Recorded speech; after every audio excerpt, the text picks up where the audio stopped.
حضور فرماتے ہیں اللہ قیامت والے دن بندوں سے سب سے پہلا سوال یہ کرے گا، مجھ سے ملنے کو جی چاہتا تھا؟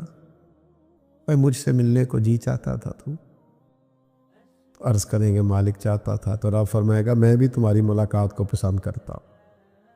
یہ پہلا سوال ہے، اپنے رب سے ملاقات کی تڑپ، جذبہ، معرفت خداوندی کی طرف سفر۔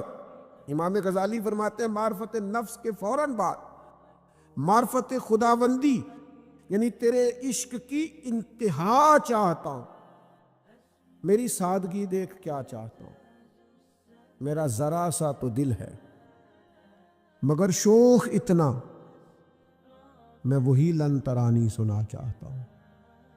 میرا بھی دل کرتا ہے میں تجھے کہوں رب ارنی، اور تو کہے لن ترانی، تو نہیں دیکھ سکتا۔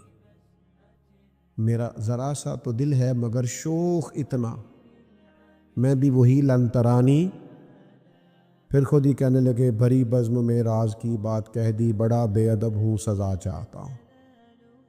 تو پہلے معرفت نفس، پھر معرفت خداوندی، پھر تیسرے نمبر پر معرفت دنیا۔ یہ معرفت دنیا تیسرے نمبر پہ کیوں؟ تو امام صاحب فرماتے ہیں جب تو اللہ کی طرف بڑھے گا نا، تجھے اندازہ ہوگا کوئی چیز بڑھنے نہیں دے رہی، اور جب تو اس کی معرفت حاصل کرے گا تو وہ دنیا ہوگی۔ پھر تجھے اس کا علاج سوچنا پڑے گا کہ اس کو بھلا میں نے کیسے ہٹانا ہے، اس سے بھلا جان میں نے کیسے چھڑانی ہے۔ تو پھر تجھے اس کی معرفت دنیا کی حاصل کرنی پڑے گی کہ اس کے فتنوں سے کیسے بچنا ہے۔ اور فرماتے ہیں پھر چوتھی بات ہے معرفت آخرت۔ تجھے اس بات کا صحیح طور پر پتہ ہونا چاہیے کہ کیا تو ایسا کرے کہ تیری آخرت بہتر ہو جائے، قیامت کے مشکل مرحلوں میں تو کامیاب ہو جائے۔ یہ چار چیزیں امام غزالی کی تعلیمات کا نچوڑ ہیں۔ وہ کہتے ہیں معرفت نفس سے شروع کرو، معرفت خداوندی کی طرف جاؤ، پھر رستے میں تمہیں محسوس ہوگا کہ کوئی چیز تمہیں اس رستے سے روک رہی ہے، تو وہ ہوگی دنیا۔ پھر اس کی معرفت حاصل کرنی کہ اس دنیا سے کیسے جان چھڑائی جائے۔ وہ جو حدیث پاک میں فرمائے نا ہر برائی کی جڑ دنیا ہے، اور دنیا کی محبت جو ہے یہ انسان کو بہت سارے گناہوں میں مبتلا کر دیتی۔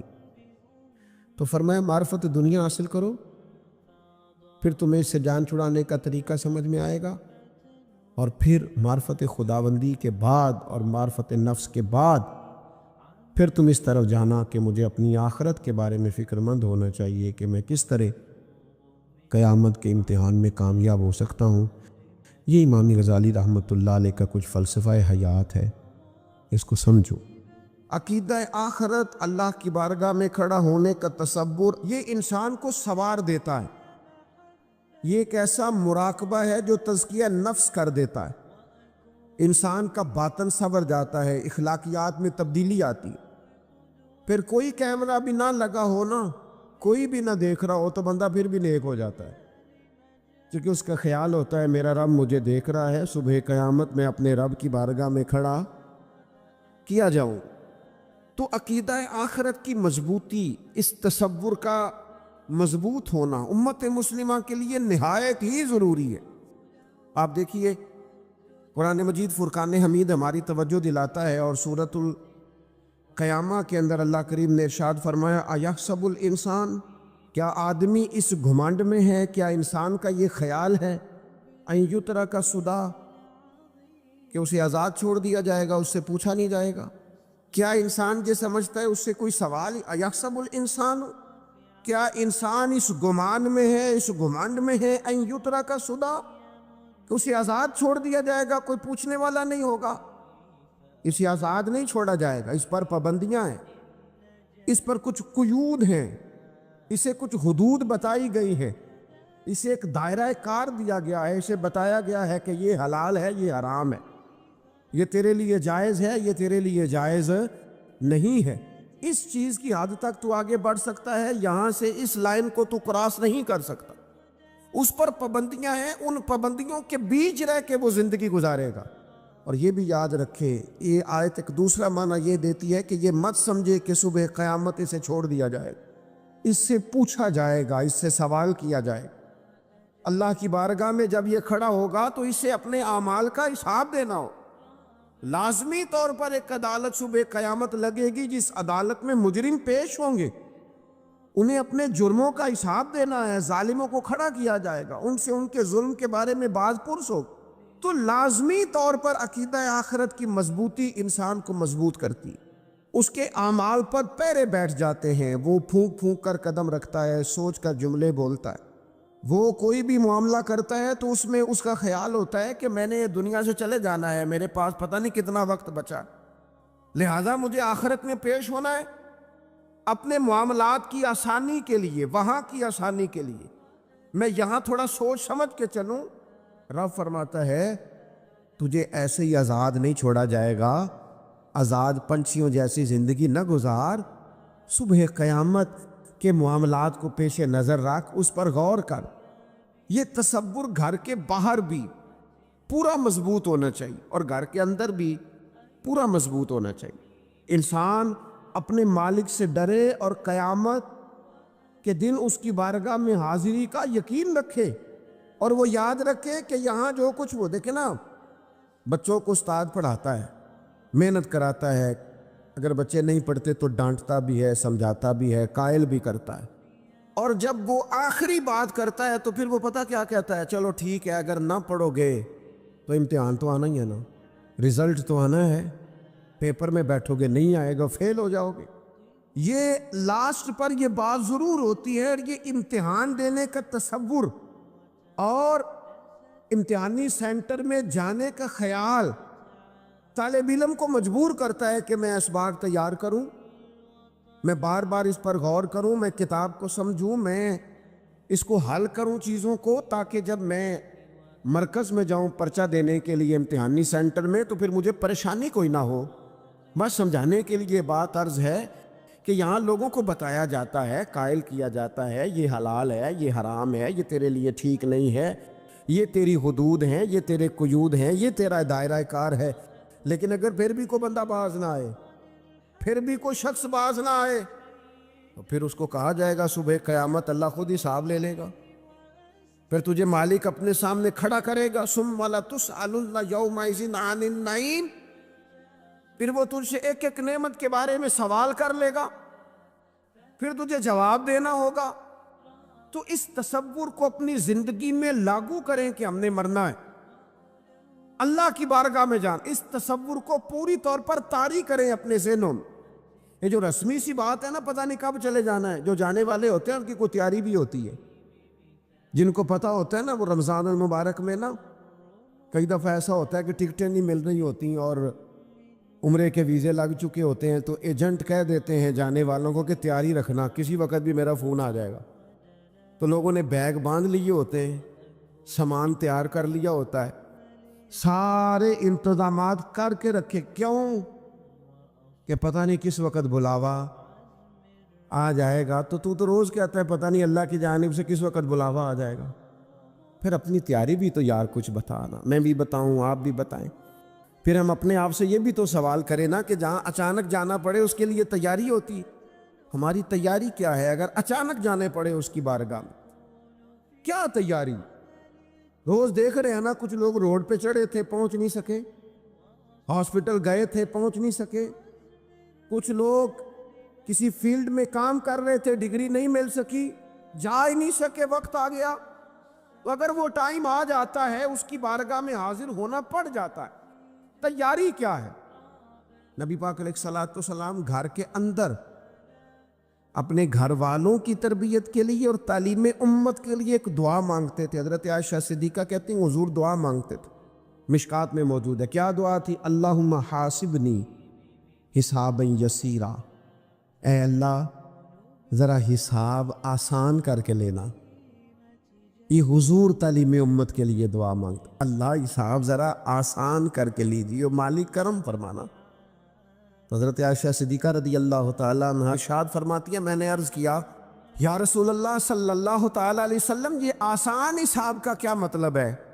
تو حضور فرمانے لگے عائشہ آسان حساب کا مطلب یہ ہے کہ رب کریم بندے کے نامہ اعمال پر نظر ڈالے گا اور پھر اللہ تبارک و تعالیٰ اس سے درگزر فرما دے گا۔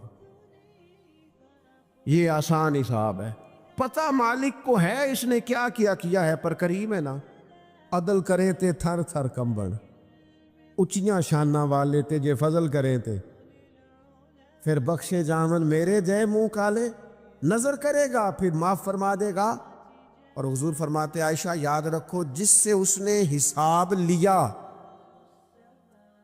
وہ پھر بڑی مشکل میں آ جائے گا، اس کے لیے مشکل ہو۔ اللہم حاسبنی حسابا یسیرا، اے اللہ تو حساب ذرا آسان کر کے لینا، ذرا آسان کر کے، اس یہ تعلیم امت کے لیے کہ امت کے دل میں خیال پیدا ہو کہ حساب دینا ہے، تو نے حساب دینا ہے، تو نے اپنے مال کا حساب دینا ہے، تو نے اپنے لفظوں کا حساب دینا ہے، تو نے معاملات کا حساب دینا ہے، تو جس کرسی پہ بیٹھا ہے، تو کلرک ہے یا صدر ہے، تو نے اپنی اس نشست کا حساب دینا، تو استاد ہے یا پیر طریقت ہے، تو مؤذن ہے یا خطیب ہے، تو جو بھی ہے تو نے حساب دینا ہے۔ تجھے تیرے منصب کے بارے میں پوچھا جائے گا، تجھے تیرے عہدے کے بارے میں پوچھا جائے گا، تجھے اپنی ذمہ داریوں کے بارے میں حساب دینا، اللہ کی بارگاہ میں تمہیں جا کے بتانا ہے کہ تم نے کیا اعمال کی۔ اس تصور کو پکا کرے اپنی، یہ تصور کتنا کو پکا ہونا چاہیے، دنیا کیا ہے اور آخرت کیا ہے۔ ہمارے ہاں لوگوں نے بہت بڑا لمبا چوڑا دنیا کا تصور بنا لیا، کار جہاں دراز ہے، لمبا تصور، دنیا داری کے لیے لمبی منصوبہ بندی، دور دور تک میں نے یہ کرنا ہے، پھر میں نے یہ کرنا ہے، پھر اس کے بعد انشاءاللہ یہ کر دینا۔ یہ تو آپ نے 300 سال کی پلاننگ بتا دی ہے، یہ تو 300 سال کی پلاننگ بتائی۔ کیا بتائیں تجھے اے باپ، کیا کار ہائے نمایاں کر گئے، بی اے کیا، نوکر ہوئے، پینشن ملی، پھر مر گئے۔ زندگی تو اتنی سی ہے، اتنی لمبی منصوبہ بندی، اس میں آخرت کہاں ہے؟ اس میں اگر کسی مقام پر رب کی بارگاہ میں حاضر ہونا ہے تو وہ کہاں ہے؟ جو مرنے والے لوگ ہوتے ہیں ان کا تو جینا کچھ اور طرح کا ہوتا ہے، جن کو جانا ہوتا ہے ان کا رہنا تو کچھ اور طرح کا ہوتا ہے، جن کو کسی جگہ منتقل ہونا ہوتا ہے، جو عارضی مکانوں میں رہتے ہیں ان کا رہن سہن تو ذرا اور طرح کا ہوتا ہے۔ لیکن جو ہمارا انداز ہے، جو ہمارا رہن سہن ہے، جو ہمارا طریقہ کار ہے، وہ تو مستقل رہنے کا ہے، وہ تو لگتا ہے کہ کبھی چھوڑنے والے نہیں ہیں۔ اس میں تو کوئی ایسی چیز نظر نہیں آتی کہ جس میں ہم محسوس کریں کہ ہم نے چھوڑ کے جانا ہے۔ لیکن نبی پاک علیہ السلام نے جس دنیا کو ہم بہت بڑی دنیا سمجھتے ہیں، حضور نے اس کی مثال کیا دی؟ صحیح مسلم کی حدیث ہے، دیکھیں کتنا کھول کر اور کتنا آسان کر کے رسول پاک ہمیں بات سمجھاتے ہیں۔ دنیا کیا ہے، آخرت کیا ہے، یہ والی زندگی کیا ہے، آخرت کی زندگی کیا، بالکل کھول کر واضح کر کے نبی پاک علیہ السلام فرمانے لگے دنیا اور آخرت کی مثال اس طرح ہے جس طرح دریا بہہ رہا ہو اور کوئی آدمی اس میں انگلی ڈبوئے، جتنا پانی اس کی انگلی کو لگ گیا یہ دنیا ہے، اور جو باقی ٹھاٹھے مارتا دریا پیچھے ہے، سمندر پیچھے ہے، وہ سارا آخرت ہے۔ یہ اتنی سی دنیا ہے جو صحیح مسلم میں موجود ہے۔ اتنی سی دنیا کے لیے اتنے پاپڑ بیلنا، اتنی سی دنیا کے لیے اتنے ظلم کرنا، اتنی سی دنیا کے لیے اتنے حق ضائع کرنا، اتنی سی دنیا کے لیے اتنے لوگوں کے دل توڑنا، اتنے حقوق پہ ڈھاکہ ڈالنا، اتنا جبر کرنا، لوگوں کا مال کھانا، لوگوں کو تکلیف دینا، عزتیں اچھالنا، اتنی سی دنیا کے لیے۔ حضور فرمانے لگے اتنی سی ہے یہ دنیا، جتنا انگلی کو پانی لگ گیا ہے وہ جنت، جو نری جنت نہیں، خدا کا فضل ہے، جو اللہ کی عطا ہے اپنے بندوں کے لیے۔ میرے کریم فرمانے لگے اس جنت میں وہ نعمتیں ہیں نہ کسی آنکھ نے دیکھی، نہ کسی کان نے سنی، نہ تمہارے دل پر کبھی خیال ہی گزرا ہوگا کہ ہمارا رب ہمیں یہ عطا فرمانے والا ہے۔ تھوڑا سا نا 24 گھنٹوں میں کچھ ٹائم اپنی آخرت کے لیے۔ آپ کے زخم دکھانے سے کوئی بھی آپ کا زخم نہیں بھرے گا، بلکہ میں نے تو یہ دیکھا ہے اپنی زندگی میں کہ اچھا بھلے تعلقات چل رہے ہوتے ہیں، آپ کو ذرا ضرورت پڑ جائے تو سامنے والا آنکھیں پھیر لیتا ہے، اسی وقت اس کا ماحول اور اس کے حالات خراب ہو جاتے ہیں۔ اس لیے اپنا سارا بھروسہ، اپنی ساری توجہ، اپنی سوچوں کا مکمل مدار صرف اللہ رسول کی ذات کو بنائیں، اور اس انداز میں بنائیں کہ کون دیتا ہے دینے کو تو چاہیے، دینے والا ہے سچا ہمارا نہ دو۔ اور یہ ذہن بنائے زندگی میں کہ رب رسول کی بارگاہ سے 2 قطرے بھی مل گئے تو دنیا بھی بن جائے گی، آخرت بھی بن جائے گی۔ اس لیے ادھر ادھر دیکھنا تھوڑا کم کریں۔ اور بالخصوص آج اپیل کروں گا، استاد اپنے شاگردوں کو، پیر اپنے مریدوں کو، باپ اپنی اولاد کو بڑی بڑی باتوں کا سبق پڑھائے، بڑی بڑی باتوں۔ اقبال نے شکوہ کیا، اقبال کہنے لگے شکایت ہے مجھے یا رب خدا بندان مکتب سے۔ یہ جو انہیں کہتے ہیں کہ جناب پڑھ جاؤ گے تو روٹی اچھی ملے گی، یہ انہیں کہتے ہیں پڑھ جاؤ گے تو کار میں بیٹھو گے، پڑھ جاؤ گے تو کوٹھی بنا لو گے، یہ کیا سبق پڑھا رہے ہیں بھلا؟ ان کو تو تم بڑے بڑے باتیں بتاؤ، انہیں کہو پڑھو گے تو دنیا میں حضور کے دین کا انقلاب برپا کرو گے، تم ان کہو کہ تم پڑھو گے تو تم ایک پورا ملک چلاؤ گے، تم انقلاب برپا کرو گے، باندھ کمر کیوں ڈرتا ہے، پھر دیکھو خدا کیا کرتا ہے۔ اقبال کہنے لگے یہ تم کیا سبق پڑھا رہے ہو کہ روٹی سے ہی مل جائے گی، چندہ اکٹھا کرنے کا طریقہ آ جائے گا؟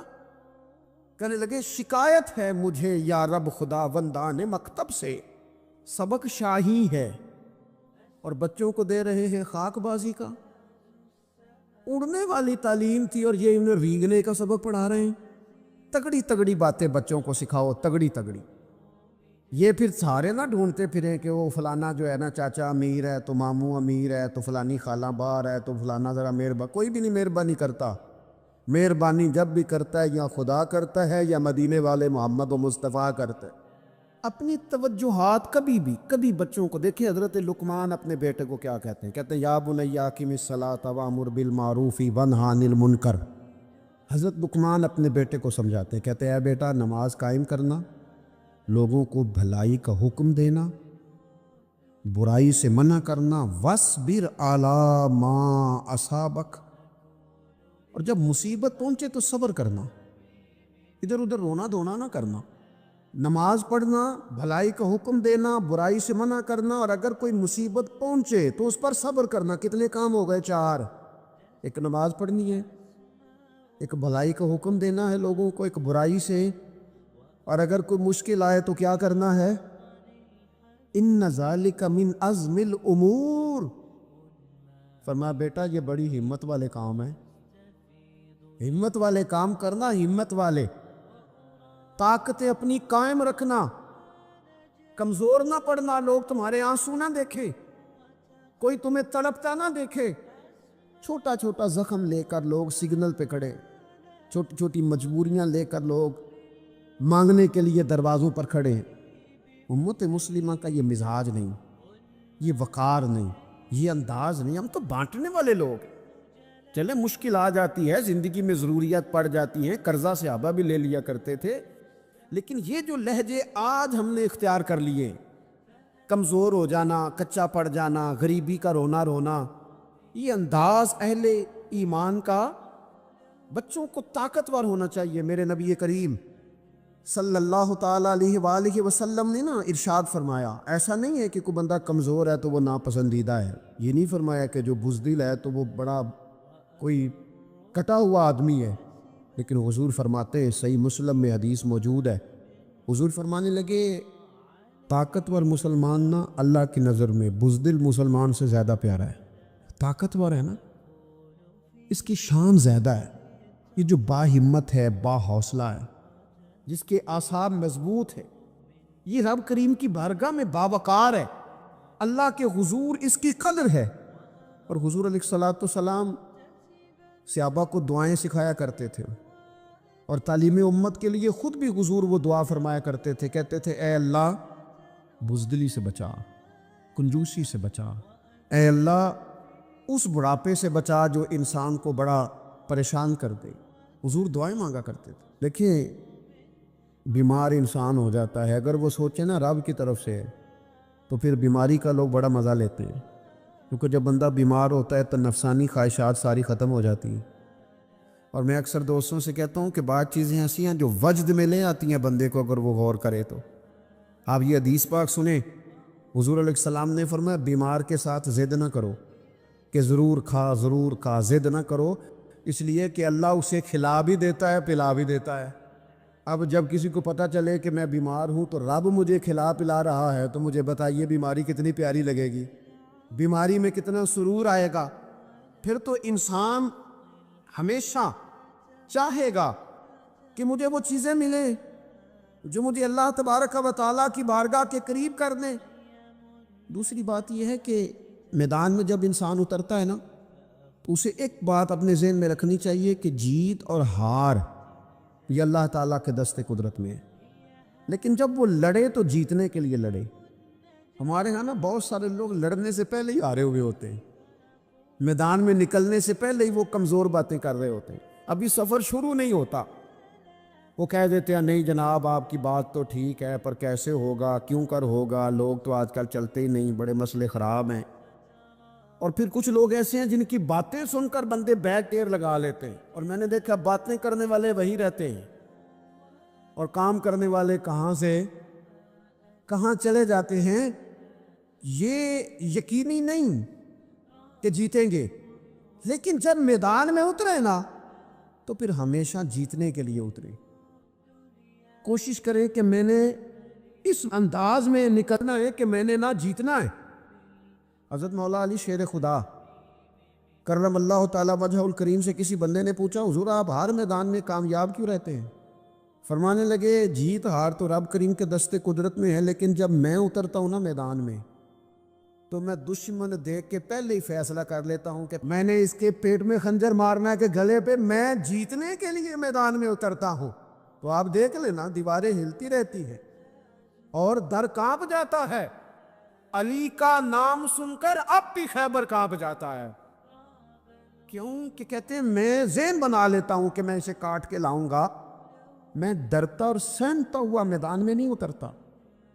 ذہن ہوتا ہے کہ آج لڑوں گا تو جیتوں گا، آج میں دیکھیں میں کیا کرتا ہوں۔ حوصلہ نہیں پیدا کر پا رہے بچوں میں، کچھ بچے بھی اللہ خیر کرے عزم و ہمت والے لوگوں کے پاس بیٹھتے نہیں، اور دوسرا ہم اپنے بچوں کا کسی کو آئیڈیل بھی نہیں بننے دیتے۔ بچے کسی کا نام لیتے ہیں تو ہم کہتے ہیں پتر چھاٹ پرا، یہ دور ہی نہیں ہے۔ ہم کوئی ایسا ذوق، کوئی مزاج، کوئی طبیعت پیدا ہی نہیں ہونے دیتے۔ کچھ آنے والی نسل کا مزاج ہے کہ وہ اٹھنا نہیں چاہتی، بیٹھنا نہیں چاہتی، چلنا نہیں چاہتی، وہ چاہتی ہے میں لیٹی رہوں، موبائل میرے ہاتھ میں رہے، باقی سارے کام ریموٹ کنٹرول ہو۔ جب انسان دیکھیں نا، ایک ڈاکٹر صاحب کے پاس ایک دفعہ میں گیا تو ایک مریض کو وہ سمجھا رہے تھے، اسے کہہ رہے تھے کہ تو تھوڑی ورزش بھی کیا کر، تھوڑی ورزش بھی کیا کر، اور ساتھ انہوں نے بڑی اچھی بات کی، کہنے لگی اللہ تعالیٰ نے نا جسم میں جوڑ بنائے ہیں، یہ گھٹنے ہیں، یہ کونیاں ہیں، اللہ نے جوڑ بنائے ہیں، اسی لیے تو بنائے تھے کہ تھوڑی ان کو حرکت بھی دی جائے، لیکن اگر آپ ان جوڑوں کو حرکت ہی نہیں دیں گے تو یہ تو زانگا لود ہو جائیں گے۔ تو کام زندگی میں عزم کے ساتھ، ہمت کے ساتھ، اور سب سے بڑی مضبوطی یہ ہے کہ آپ یہاں سے مضبوط ہوں، آپ اعصابی طور پر مضبوط ہوں۔ یہ جو کمزوری ہے نا، ذہنی کمزوری، میں نہیں پسند کرتا کہ مطلب خواتین بچوں کو اس لیے ڈرائیں کہ بیٹا او ہو بلی آ گئی ہے۔ وہ بلی کیا ہوتی ہے جی؟ لیکن جو خواتین حج بھی بچوں کو بلی سے ڈرائیں گی، اچھا اس کو ڈرا بلی سے رہی ہوتی ہیں اور ساتھ کہہ رہی ہوتی ہیں ماما کا شیر، یہ آپ کا شیر بلی سے ڈرتا ہے، یہ اماں کا شیر بلی سے ڈر رہا ہے، آپ نے اسے بلی سے ڈرا دیا اور نام شیر رکھ دیا ہے۔ یہ کیسا شیر ہے کہ جو بلی آتی ہے تو بھاگ جاتا ہے؟ یہ ماحول مطلب متضاد ہے۔ یہ کاکروچ دیکھ کر چیخیں مارنا نا، یہ برگر فیملی ہونے کی علامت ہے۔ چھپکلی دیکھ کر نا چیخیں مارنا، یہ امیر گھروں کی علامت ہے، پڑھے لکھے لوگوں کی علامت۔ یہ کیا مذاق ہے؟ جو قوم چھپکلی سے ڈرتی ہے، کاکروچ سے ڈرتی ہے، اور جو لوگ کہتے ہیں ہو یہ جناب یہ تو اندر میرے وہ آ گیا ٹوکا تو یہ کھا جائے گا، تو یہ قوم انقلاب برپا کرے گی، یہ میدانوں میں نکلے گی۔ بڑے خوبصورت انداز میں ویڈیو بنا کے تو اس کو شیئر کیا جاتا ہے کہ وہ جی قربانی والے دن بکرا ذبح ہو رہا تھا تو بچہ رو پڑا۔ کیا بات کرتے ہیں آپ؟ یہ جہاد کرے گا بچہ کل کو جو بکرے ذبح ہونے پر ہوتا ہے؟ اعصابی مضبوطی، ذہنی طور پر مضبوط کب ہوتی ہے؟ جب انسان اخلاقاً مضبوط ہوتا ہے، اس کی طبیعت وزادار ہوتی ہے، اس کا مزاج اسے مضبوط کرتا ہے۔ آپ ایک حدیث دیکھیں، ترمذی میں موجود ہے، حضور علیہ الصلوۃ والسلام نے فرمایا جب اللہ تعالیٰ نے زمین کو پیدا کیا تو زمین ہلنے لگی، اللہ نے پہاڑوں کو میخیں بنا کر، قلعے بنا کر زمین میں لگا دیا تو زمین ٹھہر گئی۔ فرشتے فوراً عرض گزار ہوئے کہ مالک تیری سب سے طاقتور مخلوق یہ پہاڑ ہے؟ فرمایا نہیں، لوہا جو ہے نا وہ پہاڑوں سے بھی طاقتور ہے، کیونکہ لوہا پہاڑ کو کاٹ دیتا ہے۔ یا اللہ پھر لوہا سب سے طاقتور ہے؟ فرمایا نہیں، آگ اس سے بھی طاقتور ہے۔ کیا آگ سب سے طاقتور ہے؟ تو فرمایا نہیں، پانی بھی ہے۔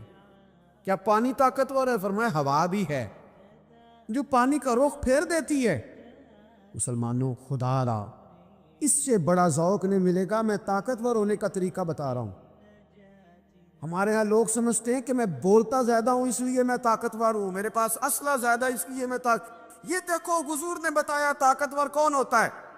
یا رسول اللہ پتھر پہاڑ طاقتور ہیں؟ تو فرمایا نہیں، ان پر تو لوہا ہے، لوہا طاقتور ہے، نہیں اس پر تو آگ ہے، آگ طاقتور ہے، نہیں اس پر تو پانی ہے، پانی طاقتور، اس پر تو ہوا ہے۔ تو حضور پھر مہربانی کریں بتائیں طاقتور کون ہے؟ تو یہ دیکھو نا، یہ یاد رکھو نا، یہ کائنات کے سب سے بڑے حکمت والے محبوب کی بات یاد رکھو نا۔ حضور فرمانے لگے سب سے زیادہ طاقتور وہ مومن ہے جو سیدھے ہاتھ سے صدقہ دیتا ہے اور دوسرے کو پتہ بھی نہیں لگنے دیتا۔ اس ہاتھ سے صدقہ دیا اور اس ہاتھ کو پتہ، جس میں یہ اخلاقی طاقت آ جائے نا کہ اللہ کے راستے میں دے کر پھر اسے چھپانا آ جائے، وہ بڑا طاقتور آدمی ہے۔ وہ یہ سب سے بڑا طاقتور ہے جس نے اپنے رب سے راز نیاز شروع کر لیے، اللہ کے راستے میں دیتا ہے پھر کسی کو خبر۔ یہ کون سی طاقت ہے؟ یہ روحانی طاقت ہے، یہ اخلاقی طاقت ہے، یہ کردار کی طاقت، یہ سوچوں کی طاقت ہے، یہ آپ کے مزاج کے بلند ہونے کی طاقت ہے۔ لیکن اگر مسجد میں ٹائلیں لگوا کر بھی ایک ٹائل پہ نام لکھوا لیا ہے، اگر کہیں تعاون کر کے بھی کہا میرا ذکر کرو، کوئی خدمت کر کے کہا میرا نام لو، پھر آپ کمزور ہیں، پھر آپ طاقتور نہیں ہیں، پھر آپ نے بزدلوں جیسا کام کیا، پھر آپ نے وہ رنگ اختیار کیا ہے جو شاید آپ کو ذہنی طور پر بڑی کوفت میں مبتلا کر دے۔ تو اعصابی طاقت، اعصابی قوت، آپ دیکھیں حضرت صدیق اکبر رضی اللہ تعالیٰ عنہ، حضور نے تربیت کی تھی نا۔ میں ذمہ داری سے کہتا ہوں کہ تعصب کی اینک نہ کسی نے پہنی ہو، ورنہ کائنات میں عشق کی داستان ختم ہو جاتی ہے جناب صدیق اکبر پر۔ جو پیار انہوں نے مدینے والے محبوب سے کیا ہے کوئی کر ہی نہیں سکتا۔ اور ہر وقت کی جدائی، ہر وقت کی، یعنی بیٹھے بیٹھے نا حضور کے وصال کے بعد بیٹھے بیٹھے حضرت صدیق اکبر اٹھ کے نا تو ایک رستے پہ چلنا شروع ہو گئے۔ کسی نے پوچھا ابو بکر کہاں جا رہے ہو؟ کہنے لگے یار ایک دن نا محبوب 2-3 دن کے لیے کہیں گئے تھے، اس رستے واپس آئے تھے۔ جنہاں دے دل بر جانی وچھڑن کون روئے پھر تھوڑا، یہ سب روگاں دا روگ محمد جس دا نام وچھوڑا۔ پریشان ہوں تو دل کر رہا ہے پتہ نہیں یہاں سے آ نہ جائیں۔ اتنا زیادہ محبوب کی غلامی اور نبی پاک کی محبت کا ذوق، لیکن اعصابی طور پر مضبوط کتنے تھے؟ حضور کے وصال کے بعد جس بندے نے اپنے پروں کے نیچے پوری امت کو سنبھال لیا ہے نا، اس کا نام بھی ابو بکر صدیق ہی ہے۔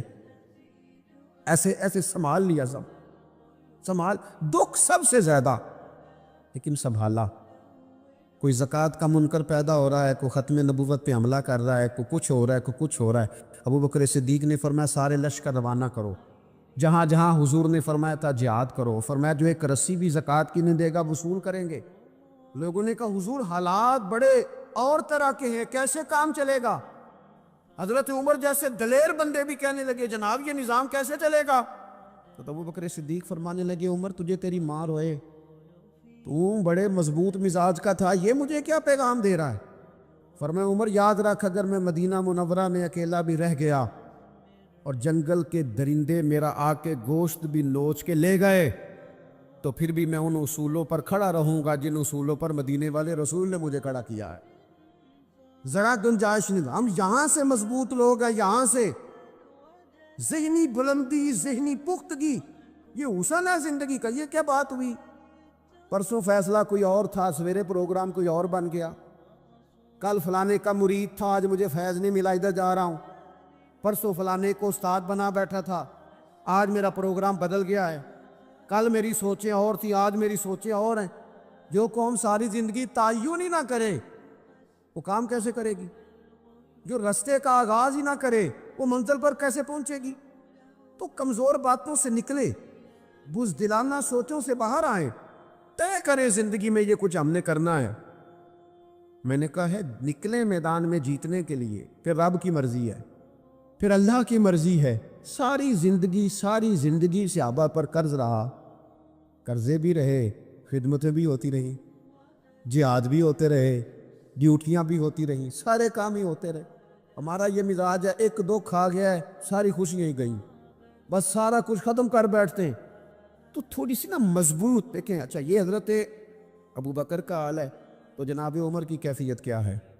کلمہ پڑھتے ہی حضرت عمر نے فرمایا یا رسول اللہ, جب آپ سچے, قرآن سچا, اسلام سچا, تو چھپ کے نماز پڑھنے کا کیا مطلب ہے؟ فرمایا ابھی تعداد ہی کوئی نہیں, 40 تو مسلمان ہیں. عرض کی حضور مہربانی کریں نا, آپ صرف اجازت دیں. 20 لوگوں کی صفیں بنا دی گئیں. ایک صف کے آگے حضرت عمر ہیں, ایک صف کے آگے حضرت امیر حمزہ ہیں. جناب عمر کہنے لگے چونکہ آپ اللہ کے رسول ہیں تو لہذا نماز بھی آج اللہ کے گھر میں پڑھی جائے گی. تو حضرت عمر بیت اللہ شریف کے بیچ کھڑے ہو کے نعرہ لگاتے ہیں, فرماتے ہیں میں عمر ہوں, تم مجھے بھی جانتے ہو, میرے باپ کو بھی جانتے ہو, تم میرا قبیلہ بھی جانتے ہو, میں نے پڑھ لیا ہے محبوب کا کلمہ. اب جس نے بچے یتیم کرانے ہو اور اپنی بیوی بیوہ کرانی ہو وہ آئے اور مجھے روکے. یہ محبوب اللہ کے ہیں اور گھر بھی اللہ کا ہے, تو نماز بھی آج اللہ کے گھر میں ہی پڑھی جائے گی. جب تک انسان یہاں سے طاقتور نہیں ہوتا. پھر بات آئی سیدنا عثمان غنی کی. میں پہلا وہاں اونا رنداں تو جن نے کھلی بغاوت کی تھی, یہ پورا قبیلہ اور طرف ہے. عثمان تیرے گھر میں مال ہے, دولت ہے, وزاداری ہے, لوگ سارے کیا کریں گے؟ والد مخالف, چچا مخالف. حضرت عثمان غنی جیسے آدمی کو پکڑ کے باندھ دیا گیا گھر میں. تو عثمان غنی کہنے لگے میں ان بزدلوں میں سے نہیں ہوں جو محبت بھی کریں اور اظہار بھی نہ کر سکیں, جو دعویٰ بھی کریں اور پھر ان کے اندر طاقت اظہار بھی نہ ہو. فرمایا تم جتنا باندھ سکتے ہو باندھ لو, تم اپنی دولتیں, حکومتیں اور اپنا جاہو جلال سنبھال کے رکھو, ہم نے تو غلامی کا فیصلہ کر لیا ہے. اور پھر کی غلامی انہوں نے. اور جہاں تک بات ہے شیر خدا حضرت علی المرتضیٰ کی, حضرت علی المرتضیٰ شیر خدا کا تو یہ حال تھا کہ ساری زندگی میدان میں رہے. ایک دن حضور نے صرف فرمایا کہ آج آپ کو نہیں لے کے جانا, آپ تھوڑا نا میرے نائب بن کر, حضور کسی نہ کسی کو نائب بنا کے مدینے میں چھوڑ کے جائے, ایک دن صرف کہا نہیں لے کے جانا. تو حضرت مولا علی رونے لگے, کہنے لگے حضور میں بچوں کے بیچ رہوں, عورتوں کے بیچ رہوں, میری تلوار کو زنگ لگ جائے گا. حضور مجھے تو گھوڑے پہ بیٹھنا پسند ہے. اچھا میں آپ کو ایک اور بات بھی عرض کروں, پہلے بھی میں نے کہا تھا پھر کہتا ہوں, کچھ لوگ پڑھے لکھے ہوتے ہیں بہادر نہیں ہوتے. حضرت علی کے علم کا بھی کمال عروج پہ اور بہادری بھی پورے عروج پہ. زندگی نا بہادر لوگوں کی ہوتی ہے.